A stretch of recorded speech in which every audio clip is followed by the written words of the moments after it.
All right, let's dive right into a really powerful one-act play by Lady Gregory called The Rising of the Moon. Now, this story, it packs a huge punch in a very short amount of time. It really forces its characters and us to face a pretty timeless and difficult choice. So let's just start with that big question. I want you to really think about this. What would you choose? Duty or your country? Imagine you're caught right in the middle. On one side, there's the job you've sworn an oath to do. But on the other, there are your people, your heritage. It's a tough one, right? Well, that single question is the absolute beating heart of the story we're about to explore. Okay, so let's set the scene. Picture this, a moonlit seaport in Ireland, a country under British rule. The air is just thick with tension, you can feel it. And we see 3 Irish policemen on patrol. But here's the thing, they're not just, keeping the peace. They're enforcing the laws of a foreign government on their own countrymen. And this really lays out the core conflict perfectly, doesn't it? You've got the sergeant and his men loyal to the British law. And then you have the ragged man, a fugitive fighting for Irish nationalism. But the real kicker, the thing that drives this whole story, is that the sergeant and his men, they're Irish too. They are literally being paid to hunt one of their own. So why are they so determined to find this guy? Well, it all comes down to this. 100 pounds. Now, that might not sound like a crazy amount today, but back then, we're talking a small fortune. This is a life-changing reward for capturing an escaped rebel, a man who, let's be real, the local people see as a hero, not a criminal. For our sergeant, this isn't just about his duty. No, it's way more personal. He's dreaming about that 100 pounds, about the promotion he'd get, and what all of that could mean for his family. You see, he's a man with responsibilities, and this reward is his ticket to a better life. So he sends his 2 men off to post wanted notices, deciding he'll guard this crucial escape route by the water all by himself. And that's a decision that is going to change everything.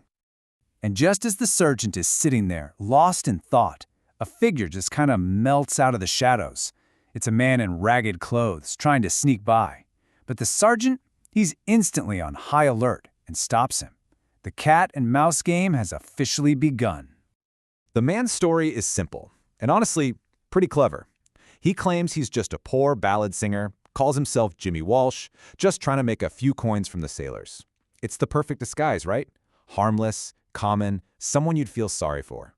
But the sergeant, he isn't totally buying it, and he tells the guy to get lost. But just as he's about to be sent away, the man spots the wanted poster. And in this moment of pure genius, he completely changes his strategy. He turns to the sergeant and says the one thing, the only thing he knows the officer absolutely cannot ignore. I know the man you are waiting for. The bait has been set. And this is where the stranger's brilliance really shines. He doesn't just offer information. No, he paints this terrifying picture of the rebel he's supposedly seen. He describes a ruthless fighter, a guy who knows every weapon and could spring out of the shadows at any moment. He's masterfully playing on the sergeant's fears, making him feel alone, vulnerable, and like he desperately needs a lookout. So after successfully scaring the sergeant, the ragged man offers to stick around and help keep watch. And the sergeant, who's now feeling pretty anxious, he agrees. So you have these 2 men, a lawman and a rebel in disguise, sitting together on a barrel, even sharing a pipe to calm their nerves. An unlikely truce is forming. And it's right here that the sergeant's internal conflict really starts to bubble up. On one side, you've got his uniform. It's a symbol of his duty, of the British law.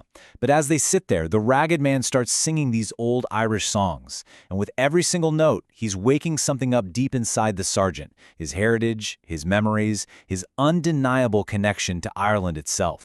And then we get the moment, the pivot point of the whole play. The ragged man is singing a famous patriotic song, but he forgets a line, and the sergeant, without even thinking about it, he corrects him. He instinctively sings the missing line, a fiercely nationalistic line. Boom. He's just revealed that deep down he knows these rebel songs by heart. The mask of the loyal policeman just slipped. The ragged man sees his opening, and he just drives the point home. He asks the sergeant to imagine a totally different life. What if you'd never joined the force? What if you were the one on the run, and I was the one in the uniform? He forces the sergeant to see himself in the fugitive, to realize that they're just 2 sides of the same Irish coin. And then, all of a sudden, the sergeant hears a boat out on the water. At that exact same moment, the ragged man stands up and starts to sing a different song, loud and clear. And you can see the realization dawning on the sergeant's face. This isn't just a song anymore. This is a signal. He sings the famous rallying cry of the Irish rebels, ending with that powerful line, "At the rising of the moon." And right on cue, a whistle answers back from the water, repeating the tune. The rescue boat is here. Well, the game is up. The sergeant, finally getting it, stands between the man and his escape, demanding to know who he really is. And the man? He just takes off his hat and his wig. He doesn't need to say a word. The face on that wanted poster is standing right in front of him. But just as the rebel is about to make a run for it, they hear footsteps. The other two policemen are coming back. The sergeant has no time to think. He has to choose, right here, right now. Duty or country, the 100 pounds or the man who just reminded him of who he really is. And in a split second, he makes his choice. He grabs the rebel's disguise, the wig and hat, and hides them behind his back. When his men show up and ask if he's seen anyone, he lies straight to their faces. No one at all. Then he orders them to leave and to take their lantern with them, plunging the whole scene back into darkness. He has chosen. The other policemen are gone. It's just the sergeant and the rebel again. The sergeant hands back the disguise, and the rebel turns toward the steps, leading down to the water and to his freedom. And the rebel's last words, they aren't really a thank you. They're a promise that maybe one day, in a free Ireland, when the tables have turned, he'll be able to do the same for the sergeant. He calls him comrade, a word just loaded with meaning, and then he's gone, disappearing into the night. So, what is the sergeant left with on that dark quay? Well, the reward, that 100 pounds, the promotion, the security for his family, it's gone. He literally just watched it sail away into the darkness. And the play ends with the sergeant, all alone, asking himself this haunting question. I mean, by the world's standards, he's a fool, right? He let a fortune slip right through his fingers. But in that one single moment of choice, by choosing solidarity with his countrymen, he reconnected with a piece of his own soul. So, did he actually gain something far more valuable than money? That's the question the play just leaves hanging in the air for all of us. What does it truly mean to win?